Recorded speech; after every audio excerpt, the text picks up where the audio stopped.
Welcome back. Lizzie and Gwenn of the Durham Literacy Center. They're back with us as well. I want to get back to, if I'm an individual and I'm struggling and I'm coming to the DLC, what happens to me when I walk in that door and I contact you or you? What happens next? Great question. So if someone when a new student comes to us, we do an initial assessment. We use a national standardized assessment tool, standardized test, and we do an assessment to determine approximately what level they are. And from that point, of course we interview the individual, we find out who they are a little bit, what are their unique needs, what is their goal, why do they want to improve their literacy or improve English skills, get their GED, etc. And after we assess them, we are able to get kind of a grade level equivalent, and then we place them in the appropriate program and the level based on where they are. And so that could be an ESL class. We have 6 levels of classes, from very beginning and learning the alphabet all the way through to an advanced class for individuals who are almost fluent but not quite fluent enough to be successful in an English-speaking workplace, for example. For adults with low literacy skills, we match them one-on-one with a volunteer tutor that we have trained in unique methodology that helps them understand the language and the alphabetics and letter sounds and all those things until they start reading individual words and sentences and paragraphs and then longer texts. We might assign them a login to one of our online learning platforms. So we want them to just soak up as much direct instruction as they can, because the more time they commit to improving their skills, the faster they're going to go. We want to instill that love of learning as well. What's it like for them to all of a sudden discover they have a brand new life in front of them and it's really obtainable?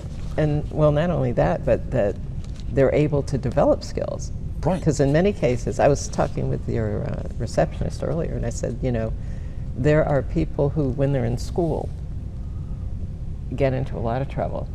And they're actually really smart, but nobody has actually paid attention to them or given them the time or the encouragement to say, you actually could do X. And so what happens frequently, again, is these adults who are kind of just there, and nobody's ever really supported them. And all of a sudden, they're in a situation where someone's supporting them and saying, you could do this, you could do that. Have you ever thought about this? And it opens up an entirely different world. Oh, it's wonderful. How many students do you usually, what can you handle in the way of capacity? I mean, how many do you serve every year? That's a great question about capacity. We're still working on building up our numbers to those pre-pandemic levels, because many of our students struggle with online learning. Oh, sure. So during the COVID shutdown, we kind of tried a lot of new things, and some were very successful, and some, some students just didn't want to learn in that environment. So we're rebuilding our skills. Last year, we served 350 individuals, and these are again, the youngest student we serve would be a 16-year-old who dropped out of school, all the way up to a student in their 70s who's coming maybe not to learn about a job, to improve their job outlook, but because they're coming to improve their quality of life, to read to their children. Or they want to read to their grandchildren. Sure. So about 350 students last year. We're also building up, and you didn't ask this, but we're also building up our volunteer corps, because we had 225 volunteers who we trained them in the way that we teach and the way we support our students. So we lost quite a few. Many are retirees or people's lives changed over the last few years. So we're rebuilding our volunteer corps and actively recruiting new tutors. And so we hope to get back up to that pre-pandemic level, which was around 550 students registered for our programs in 2019. And one of the things that I'm always telling Lizzie is that, and again, I didn't bring all my statistics, but statistically, we're actually in the same boat as programs that are similar to ours nationwide. You know, the COVID pandemic just undercut everything. Didn't it? Yeah. And so almost everybody who's, again, comparable to us is in a rebuilding mode and will be for another year or two to come back to where we were pre-pandemic. On the other hand, though, the need or the desire or the number of people raising their hands and saying, I need help, has gone up since the pandemic. Well, that's good that you're there, and I hope that this helps people recognize that if they're one of those folks, that there is help out there. Everybody likes a happy ending. So how about you share a story with us? One of your students that turned out to be a successful individual. Oh my gosh, there are so many incredible stories about our students, so that's why I do what I do. I love seeing them succeed. One of our newest success stories is a young man named George, and George is originally from Togo, and he came to in Africa. So he came to the United States for some medical care, actually, which is quite unusual. And his family are farmers in his home country, and his goal was to learn about agriculture in a serious way so that he could really help other farmers improve their outlooks on life. So he came to us and enrolled in our English language program. His ultimate goal was to go to NC State in the School of Agriculture. And we tried to say, yeah, that's a great goal. You know, we'll do whatever we can to support you, but it's he had a long way to go.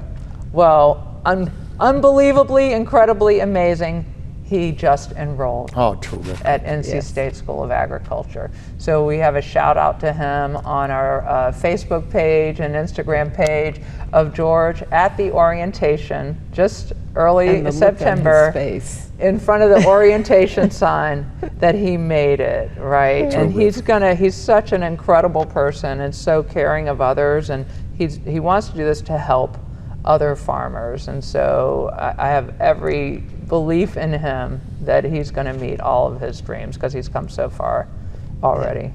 Now, how are you financed? Donations, I know, are a big deal, right? I think a lot of people assume that we're funded by the government, about 9%, depending on the year, 9 to 12%. Other than that, almost 90% of our revenue is from private sources. So individuals who donate.